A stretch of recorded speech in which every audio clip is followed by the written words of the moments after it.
Hello, this is Mark Sheffield.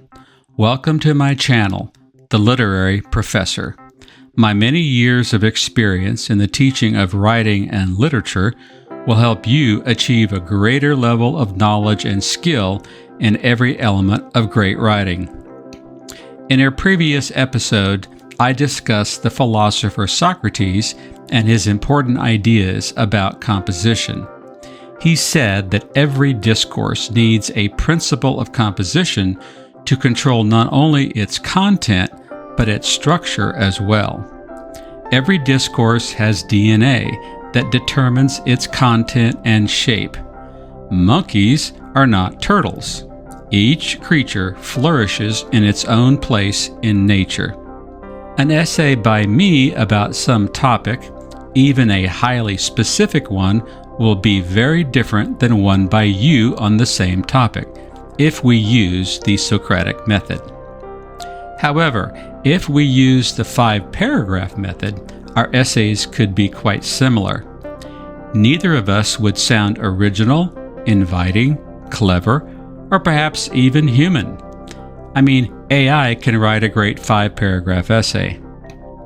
As I've said before, if you want to progress in your writing skills, you must move away from the 5-paragraph model. In this podcast, we're going to focus on how the Socratic style helps writers begin their compositions. Beginning a composition is often difficult. The Socratic method makes the job much easier. All we need to do is ask ourselves, what does my thesis or principle of composition demand that I say first? The 5-paragraph format, however, fails to offer much aid. In this model, the real beginning of an essay doesn't actually occur in the first sentence. The true beginning of a 5-paragraph essay comes at the end of the first paragraph with the announcement of the thesis. The 5-paragraph model leads to pitiful first sentences without much detail that might sound like this. Quote, "The world is a big place." Unquote. This statement adds nearly nothing to the composition.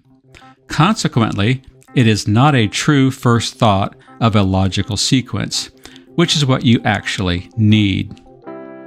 Instead, you as a writer should make your very first line organic, a seed from which all else grows.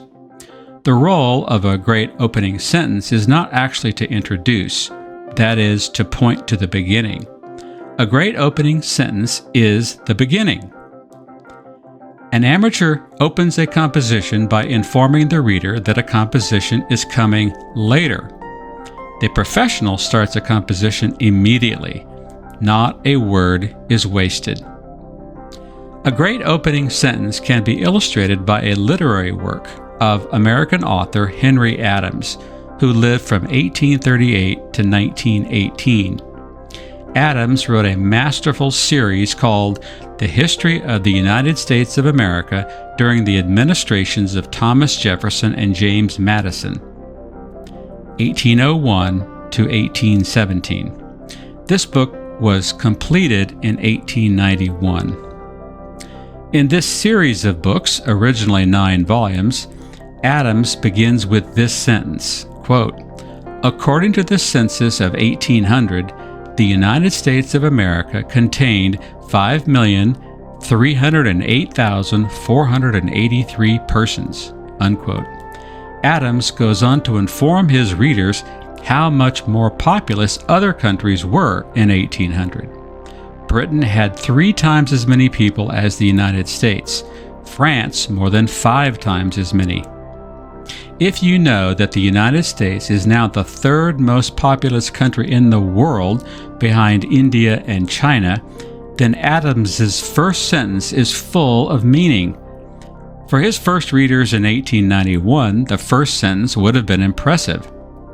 The population of the United States then was 63 million, yet it's now 330 million. Growth in the United States has been unprecedented.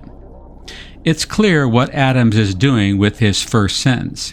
He's already arguing his purpose or thesis.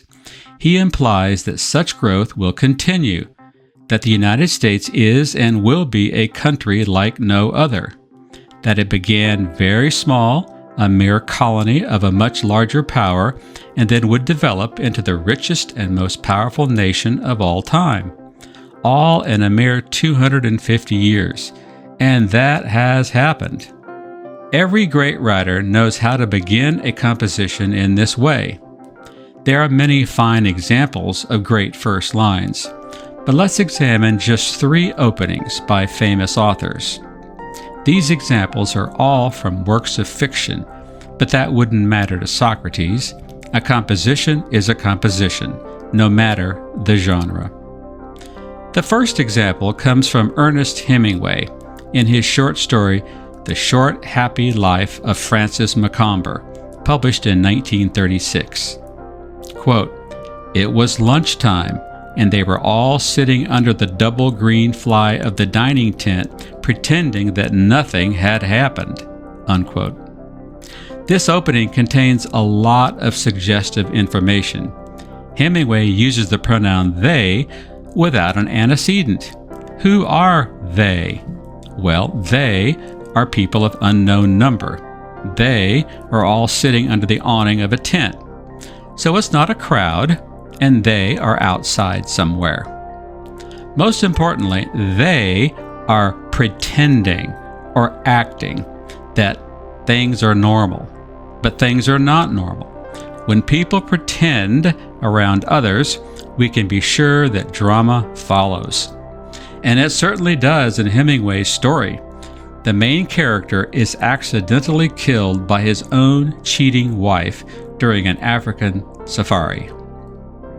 The next example comes from Leo Tolstoy in his novel Anna Karenina, published 1878. Quote, "All happy families resemble one another. Every unhappy family is unhappy in its own way." Unquote. Tolstoy's story is going to be about the details of an unhappy family, of course, because those stories are more interesting. And yes, the story concerns a tragic, adulterous love affair. Tolstoy makes the point that suffering creates good stories. Plain old normal people just aren't interesting enough. They are not tortured souls. One final example comes from Jack London in his book, The Call of the Wild, published in 1903. Quote, "Buck did not read the newspapers, or he would have known that trouble was brewing, not alone for him, but for every Tidewater dog, strong of muscle and with warm, long hair, from Puget Sound to San Diego." London's long opening sentence suggests many clues about what's coming. Certain kinds of dogs are in trouble over a very large area on the west coast of the United States, from the Canadian border to the Mexican border. What kind of dogs? Big, strong dogs with warm coats. Where would these sorts of dogs be needed around 1900 on the west coast of the United States? Surprise! The Alaskan Gold Rush began in 1896, and Jack London was a part of it. The gold seekers had to travel by dog sled in the far north. London's first sentence is incredibly rich. Spoiler alert, Buck becomes a sled dog, but finally breaks free and returns to the wild as the leader of a pack of wolves. Nice. By the way, it doesn't take a long, detailed sentence to create a great opening. Remember that the first line of Herman Melville's Moby Dick is simply, "Call me Ishmael." Fine writers use the Socratic style. Compositions are like lions, tigers, and bears. Each is shaped just the way it ought to be as its purpose demands. Do yourself a favor. Abandon the 5-paragraph model and construct your compositions the way Socrates suggests. And this means from the very first sentence.